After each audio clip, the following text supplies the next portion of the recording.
신명기는 죽음을 목전에 둔 모세가 가나안의 정복을 앞두고 있는 이스라엘 백성들에게 한 마지막 설교입니다. 오늘 본문은 이스라엘 백성들이 가나안 땅에 들어가서 싸워야 할 그 전쟁에 대하여 말씀하고 있습니다. 이스라엘 백성들이 가나안 땅에 들어가 그 온 주민을 몰아내고 승리하기 위해서는 어떻게 해야 하는지, 그리고 하나님이 함께 하시고 하나님이 앞서 나아가 싸워주시면 어떠한 일들이 일어나는지에 대하여 말씀하고 있습니다. 그러면 가나안 땅에 들어가 가나안의 온 주민을 몰아내는 싸움을 해야 하는 이스라엘 백성들은 이 전쟁을 위해서 무엇을 해야 할까요? 아니, 매일 치열한 영적인 전쟁을 치르고 있는 우리가 해야 될 일은 무엇일까요? 하나님은요, 전쟁을 앞두고 있는 이스라엘 백성들에게 세 가지를 주문하고 있습니다. 그 첫 번째가 뭐냐면 이 모든 명령을 잘 지켜 행하라는 것입니다. 우리 22절 상반절의 말씀인데요, 함께 읽겠습니다. 다 같이요. 너희가 만일 내가 너에게 명하는 이 모든 명령을 잘 지켜 행하여. 하나님은 전쟁을 앞두고 있는 이스라엘 백성들에게 가장 먼저 요구하는 것은 내가 너에게 명한 이 모든 명령을 잘 지켜 행하라고 하는 것입니다. 가나안 땅에 들어가서 가나안의 온 주민을 몰아내고 승리하기 위해서는, 아니 우리가 매일의 영적인 전쟁에서 승리하기 위해서는 딱히 준비할 것이 별로 없다는 거예요. 하나님의 말씀 앞에 하나님의 명령에 순종만 하게 되면 된다는 것입니다. 그래서 하나님은요, 가나안 전쟁의 샘플로 여리고 전투를 허락을 하셨습니다. 요단강을 건너 가나안 땅에 들어간 이스라엘 백성들이 첫 번째 전쟁은 바로 여리고 성을 함락하고 그 성을 정복하는 것이었어요. 그런데 여러분, 우리가 잘 알다시피 여리고 성은 내벽과 외벽으로 되어 있어 이중으로 되어 있어요. 내벽의 두께가 2m고 외벽의 두께가 2m요. 내벽의 두께가 4m고 그 높이가 10m나 되는 그야말로 초롱성이었습니다. 난공불락의 요새였습니다. 그런데 더 놀라운 것은 가나안 땅의 성 중에서 가장 견고하고 초롱성과 같은 이 여리고성이 가나안의 관문에 있었다는 거예요. 그러니까 이 여리고성을 정복하지 않고는 다른 가나안 땅을 점령할 수가 없게 된 거예요. 그러면 왜 하나님은 난공불락의 초롱성인 여리고성을 이렇게 가나안의 관문에 두어서 가장 첫 번째 전투의 대상으로 맞닥뜨리게 하셨을까요? 그것은요, 가장 크고 견고한 성인 여리고성의 정복이 모든 가나안 정복에서의 가나안 전쟁에서의 샘플이 될 수 있기 때문입니다. 무슨 말입니까? 하나님은 이스라엘 백성들이 하나님께서 명령하신 대로 순종만 하면 여리고 성만이 아니라 앞으로의 모든 전쟁에서 승리할 수 있다는 것을 보여주기 위함이었습니다. 영적인 전쟁은 바로 이렇게 하는 것이다. 이렇게만 하면 앞으로의 모든 전쟁에서 반드시 승리할 수 있다. 이것을 보여주기 위해서였습니다. 그래서 가장 먼저 난공불락의 초롱성인 여리고성을 첫 번째 전투로 맞닥뜨리게 했던 것이죠. 이해되지 않았지만 말씀에 순종함으로 여리고성의 전투에서 승리를 하게 된 것입니다. 그러므로 가나안의 온 주민을 몰아내는 이 모든 전쟁에서 승리하려면 철저하게 이해되지 않을지라도 하나님의 말씀 앞에 순종을 하라는 것입니다. 순종만 하면 하나님께서 나아가 싸워주심으로 말미암아 승리를 하게 된다는 것입니다. 그래서 오늘 본문도 하나님은 모세를 통해서 말씀합니다. 너희가 전쟁을 위해서 준비할 건 별로 없어. 내가 너에게 명한 모든 명령을 지켜 행하면 돼. 자, 두 번째로 하나님이 요구하신 것이 있어요. 그것은 너희의 하나님을 사랑하라는 것입니다. 자, 우리 22절 하반절의 말씀을 읽겠습니다. 다 같이요. 너희의 하나님 여호와를 사랑하고 신명기 6장 4절과 9절의 말씀에 나오는 이 쉐마의 말씀 내에 가장 핵심적인 내용도 바로 하나님을 사랑하라는 거잖아요. 신명기 6장 5절의 말씀을 읽겠습니다. 다 같이요. 너는 마음을 다하고 뜻을 다하고 힘을 다하여 내 하나님 여호와를 사랑하라. 여러분, 전쟁을 앞두고 있는 이스라엘 백성들에게 하나님께서 모세를 통하여 말씀하신 게 뭐예요? 너희의 하나님 여호와를 사랑하라는 거예요. 여러분, 이게 말이나 되는 거예요? 하나님을 사랑하는 게 중요하다는 거예요. 그런데요, 모세의 후계자로서 가나안 땅에 들어가서 가나안의 원주민을 몰아내었던 여호수아도 그 죽음의 고별사에서 이런 말을 하고 있어요. 우리 함께 읽겠습니다. 스스로 조심하여 너희의 하나님 여호와를 사랑하라. 자, 이것을 보게 되면 하나님의 사람 모세와 그의 후계자 여호수아는 분명히 알고 있었던 게 있어요. 그게 뭐냐 그러면 하나님을 사랑하는 것이 그의 계명을 지키는 것이고, 하나님을 사랑하여 그의 계명을 지키는 자들은 하나님께서 철저하게 지켜주시고 하나님께서 보호해 주시고 하나님께서 그들을 책임져 주신다는 사실을 알고 있었다는 거예요. 앞으로의 인생의 축복과 저주도 마찬가지죠. 앞으로의 너희들의 인생의 축복과 저주도 너희가 얼마나 하나님을 사랑하느냐에 달려 있다는 것입니다. 그래서 사도 바울도 고린도전서 16장 22절에서 이런 말씀을 하고 있어요. 다 같이요. 만일 누구든지 주를 사랑하지 아니하면 저주를 받을지어다. 예. 주를 사랑하지 않는 것은 곧 저주가 되는 거죠. 여러분, 왜 주님을 사랑하지 않으면 저주가 될까요? 하나님께서 그의 인생을 책임져 주지 않기 때문에 그래요. 자, 세 번째로는요, 하나님을 의지하라고 말하죠. 자, 우리 22절 하반절의 말씀을 읽겠습니다. 시작. 그의 모든 도를 행하여 그에게 의지하면. 자, 전쟁을 위해서는 눈에 보이는 사람을 더 의지하지 말고, 또 군사력을 더 의지하지 말고 하나님을 의지하라는 거예요.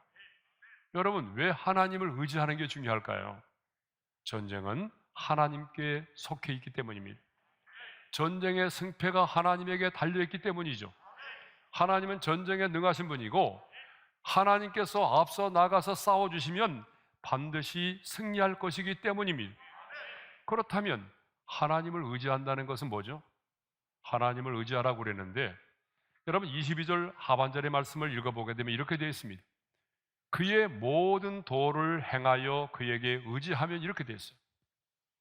그러니까 하나님을 의지한다는 것은 뭐예요? 그의 모든 도를 행하여 그의 모든 도를 행하는 것이죠. 하나님께서 말씀하신 바를 순종하는 거예요. 그것이 바로 하나님을 의지하는 것입니다. 하나님은요, 이제 가나안 땅에 들어가서 가나안의 원주민을 몰아내는 전쟁을 앞두고 있는 이스라엘 백성들에게 모세를 통하여 세 가지를 요구하셨어요. 자, 첫째가 뭐예요? 이 모든 명령을 지켜 행하라. 두 번째가 뭐예요? 하나님을 사랑하라. 세 번째가 뭐예요? 하나님을 의지하라입니다.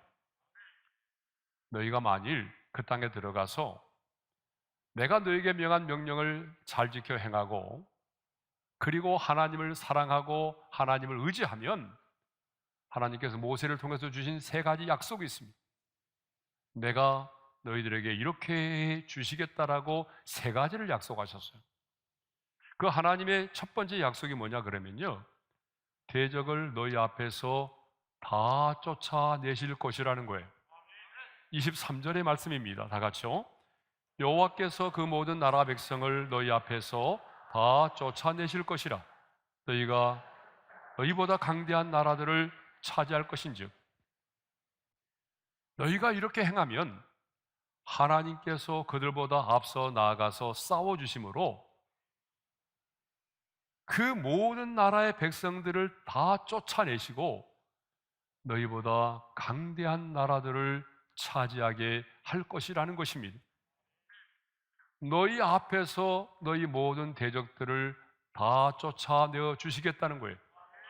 아무도 은밀하게 밤중에 그렇게 하나님이 하지 않겠다는 거예요. 너희가 똑똑히 보는 그 현장 속에서 하나님이 그들을 내어 쫓아 주시겠다는 거예요. 여러분, 이것은 뭘 의미하죠? 왜 하나님은 그렇게 하실까요? 그것은 하나님이 하셨음을 분명히 하기 위해서입니다. 이 전쟁에서의 승리는 너희의 힘으로 되는 게 아니야. 내가 너희를 위하여 싸워 주었기 때문에 승리하게 된 거야. 내가 너희를 위하여 싸워 주었기 때문에 너희 대적들이 물러나고 너희보다 더 강대한 나라들을 너희가 차지하게 된 거야. 하나님이 하셨다는 사실을 더 분명히 하기 위해서입니다. 두 번째로는 지경을 넓혀주리라입니다. 24절의 말씀을 우리 함께 읽겠습니다. 다 같이요. 너희의 발바닥으로 밟는 곳은 다 너희의 소유가 되리니 너희의 경계는 곧 광야에서부터 레바논까지와 유브라데 강에서부터 서해까지라. 여러분, 발바닥으로 밟는다라고 하는 것은 단순히 발로 밟고 돌아다닌다는 의미가 아닙니다. 정복한다는 의미예요. 그러면 어디까지 정복하게 될 거라고 말씀하십니까? 그것은 바로 광야에서 레바논까지와 동쪽 경계인 유브라데 강가에서부터 서쪽 경계인 지중해까지입니다. 굉장히 넓은 땅이죠.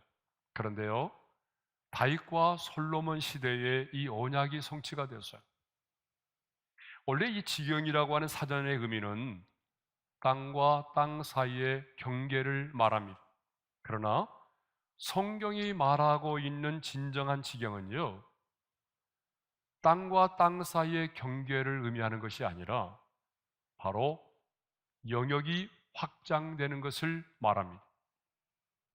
그러므로 여러분, 우리는 중보의 기도를 통해서 주님의 시선이 머무르는 곳까지 나의 기도의 지경을 넓혀야 됩니다. 여러분, 우리는 기도하면 기도한 만큼 기도의 지경이 넓혀집니다. 그리고 기도하면 기도한 만큼 영향력 있는 삶을 살게 되는 거죠. 사람은 자기가 품은 만큼 안을 수가 있어요. 내가 열방을 품으면 여러분 열방을 안을 수가 있는 거죠. 경험하신 분은 아시겠지만 기도하면, 내가 하나님의 임재 속에 들어가 기도하기 시작하면 여러분, 이 광대한 우주도 작아져 보입니다. 여러분, 그런 경험이 있어요, 없어요? 하나님의 임재 속에 들어가서 하나님의 눈으로 기도하기 시작하면 이 어마어마한 광활한 우주도 작아져 보이는 거예요. 그런데 이상하게도 다 경험하셨겠지만 기도하지 않으면요, 무엇이든지 다 크게 보이는 거예요. 내 앞에 있는 문제, 그리고 내 앞에 있는 어떤 상황과 환경들이 너무나 크게 다가오는 거예요. 여러분, 문제만이 아니에요. 고난만이 아니에요. 사람도 크게 보입니다. 직장에는 동료도 크게 보이고 직장에는 상사도 크게 보입니다. 예? 신우이도 엄청나게 크게 보이는 거예요. 예? 나와 관계된 사람들이 엄청나게 크게 보이기 시작하는 거예요. 그리고 사람들이 꼭 나를 그렇게 보는 것처럼 느껴져요. 그래서 자기 자신이 초라하게 보여져요. 그래서 자신을 메뚜기라고 말해요. 여러분, 이런 경우가 많아요. 기도하지 않으면 문제가 커 보여요. 사람도 커 보입니다. 그러나 여러분, 기도의 무릎을 꿇고 우리가 하나님의 임재 속에 들어가 기도하면요, 사람도 작아 보이고 문제도 작아 보입니다. 돈도 작아 보여요. 명예도 작아 보입니다. 그러므로 하나님의 사람은 무릎이 떨리거든 어떻게 해야 되죠? 무릎을 꿇어야 돼요. 그래서 우리가 무릎을 꿇어 기도하면 우리의 지경이 넓혀지는 거예요. 그래서 하나님의 사람 야베스도 이런 기도를 드린 적이 있어요. 다 같이요. 주께서 내게 복을 주시려거든 나의 지역을 넓히시고. 하나님이 우리가 원하는 것은 우리의 지경이 넓혀지는 것입니다. 자, 뿐만 아니라 우리는 치열한 영적인 전투를 통해서도 이 땅 가운데 하나님의 나라의 지경을 확장해야 됩니다. 자, 우리가 누군가에게 복음을 전해서 그 사람이 예수를 믿고 주께로 돌아오게 된다면 하나님의 나라가 그만큼 확장되는 것입니다. 치열한 영적인 전쟁을 통해서 어둠의 영의 지배를 받고 있던 자가 마음의 문을 열고 빛 대신 주를 예수 그리스도로 주로 고백하고 영접했다면 주님의 통치가 그 사람 가운데 임하게 되므로 그 사람의 인생 가운데 하나님의 나라가 임하게 되는 것입니다. 하나님 나라의 지경이 넓혀지게 되는 것입니다. 그런데 하나님은요, 너희가 하나님의 명령에 순종하고 하나님을 사랑하고 하나님을 의지하면 너의 지경을 넓혀 주리라고 약속하셨습니다. 저는 이 말씀을 듣는 모든 성도들의 삶의 영역 속에 지경이 넓혀지기를 소망합니다. 배움의 지경이 넓혀지기를 소망합니다. 연구의 지경도 넓혀지기를 소망합니다. 여러분의 비즈니스의 지경도 넓혀지기를 소망합니다. 더 원하는 것은 여러분의 기도의 지경이 넓혀지고 치열한 영적인 전쟁을 통해서 하나님 나라가 확장되기를 다시 한번 축원합니다. 세 번째 약속입니다. 세 번째 약속이 오늘의 말씀의 제목이기도 한데요, 대적이 너희를 무서워하고 두려워하리라입니다. 우리 25절의 말씀을 다 같이 읽겠습니다. 다 같이요. 너희 하나님 여호와께서 너에게 말씀하신 대로 너희가 밟는 모든 땅 사람들에게 너희를 두려워하고 무서워하게 하시리니 너희를 등이 당할 사람이 없으리라. 이제 이스라엘 백성들이 약속의 말씀을 붙들고 가나안 땅에 들어가면 너희가 밟는 그 땅의 모든 사람들이 너희를 두려워하고 무서워하게 될 것이라는 약속입니다. 그런데 누가 그렇게 하신다고 말씀하십니까? 너희의 하나님 여호와께서. 너희의 하나님 여호와께서 너희의 대적들에게 너희를 향한 그들의 마음속에 너희를 향한 두려움과 그리고 공포심을 안겨주겠다는 것입니다. 신명기 2장 25절에도 동일한 말씀이 기록되어 있어요. 우리 한번 읽어볼까요? 다 같이요. 오늘부터 내가 천하 만민이 너를 무서워하며 너를 두려워하게 하리니 그들이 내 명성을 듣고 떨며 너로 말미암아 근심하리라 하시느니라. 하나님께서 앞서 나아가 가나안의 왕과 그 땅의 모든 사람들이 너를 두려워하고 너를 무서워하며 너로 말미암아 근심하게 할 것이라는 것입니다. 아무리 그들이 철병거로 무장했지만 이스라엘 백성들 앞에서 두려워하고 무서워하고 근심하게 된다면 여러분, 이 전쟁은 하나만 아니겠습니까? 전쟁은 하나만 하죠. 아무리 그들이 난공불락의 여리고성 안에 머물러 있다고 할지라도, 그들이 철병거로 무장하였다고 할지라도 하나님께서 그들의 마음속에 이스라엘 백성들을 향한 그 두려움과 그 무서움과 그리고 그 근심을 갖게 했다고 한다면 이 전쟁은 하나만 하죠. 그래서 하나님이 이렇게 말씀하십니다. 너희를 능히 당할 사람이 없으리라. 그런데 신실하신 하나님은 이 약속의 말씀대로 그렇게 하셨습니다. 가나안의 정복에 앞서서 두 명의 정탐꾼이 여리고성에 들어갔잖아요. 그때의 기생 라합이 그 두 명의 정탐꾼들을 숨겨주었는데, 그때의 기생 라합이 여리고성 사람들이 지금 어떤 마음을 가지고 있는지를 알려줬어요. 이렇게 말했습니다. 읽겠습니다. 다 같이요. 우리가 듣자 곧 마음이 녹았고 너희로 말미암아 사람이 정신을 잃었나니 너희 하나님 여호와는 이로는 하늘에서도 아래는 땅에서도 하나님이시니라. 이스라엘 백성들이 이곳을 향하여 온다는 소식을 듣자마자 난공불락의 여리고성 사람들이 어떤 마음을 가졌다는 거예요? 우리들의 마음이 녹았고 너희로 말미암아 정신을 잃어버렸대요. 홍해를 가르신 하나님, 요단 동편의 왕들을 물리치신 상천하지 하나님이 그 전능하신 하나님이 함께 하시는 이스라엘 백성들이 지금 이곳을 향하여 온다는 소식을 들었을 때에 여리고성의 사람들의 마음이 녹아버렸대요. 정신을 잃어버렸대요. 얼마나 두려웠던지. 그런데요, 여리고성 사람들만이 아닙니다. 여호수아 5장을 보게 되면 가나안 땅의 모든 왕들 역시 하나님이 함께 하시는 이스라엘 백성들이 온다는 소식을 듣고 마음이 녹았고 정신을 잃어버렸다라고 기록하고 있어요. 여호수아 5장 1절의 말씀을 읽습니다. 시작. 요단 서쪽의 아모리 사람의 모든 왕들과 해변의 가나안 사람의 모든 왕들이 여호와께서 요단의 물을 이스라엘 자손들 앞에서 말리시고 우리를 건너게 하셨음을 듣고 마음이 녹았고 이스라엘 자손들 때문에 정신을 잃었더라. 아멘. 가나안의 모든 왕들이, 전능하신 하나님이 함께 하시는 그 이스라엘 백성들이 지금 우리에게 오고 있다는 소식을 듣고 마음이 녹았고 정신을 잃어버렸대요. 여러분, 얼마나 두려웠으면 마음이 녹았다는 표현을 쓰고 정신을 잃어버렸다고까지 말하겠어요. 혼비백산했다는 거죠. 그렇습니다, 여러분. 우리가 하나님을 의지하여 믿음으로 순종하여 나아가면 하나님께서 우리보다 앞서 나아가서 우리를 위하여 싸워주심으로 우리의 대적들의 마음에 두려움과 불안과 근심을 갖게 만들어준다는 것입니다.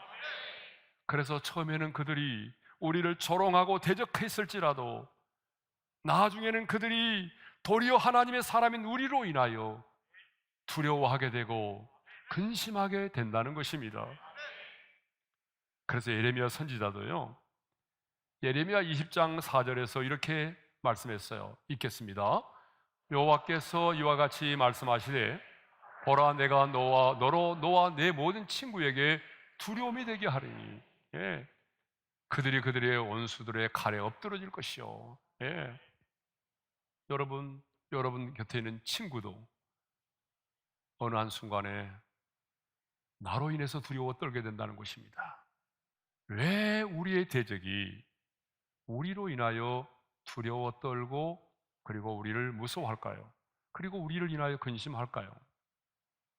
그것은 우리가 싸워야 될 대적보다 저와 여러분이 강하기 때문입니까? 결코 아닙니다. 여러분, 우리가 강해서가 아니에요. 우리는 여전히 질그릇과 같은 존재입니다. 그러니까 어때요? 바이러스에 걸리기도 하고 독감에 걸리기도 하고 암에 걸리기도 하고, 여러분, 우리는 여전히 연약한 존재예요. 뿐만 아니라 우리는요, 이사야 선지자가 고백했던 것처럼 어때요? 지렁이와 같은 연약한 존재입니다. 우리는 약해요. 그러나 하나님이 우리와 함께 하시면, 하나님이 우리보다 앞서 나아가서 우리를 위하여 싸워주시면, 여러분, 놀라운 역전이 일어나는 거죠. 우리는 세상에 감당할 수 없는 강한 자가 되는 것입니다. 우리 자신이 강한 자이기 때문이 아니라 우리 안에 계신 그 주님이 우리와 함께 하시기 때문에 세상이 감당할 수 없는 자가 되는 것입니다. 이것이 기독교의 역설이죠. 그래서 성도는 약할 때 강한 자가 되는 것입니다.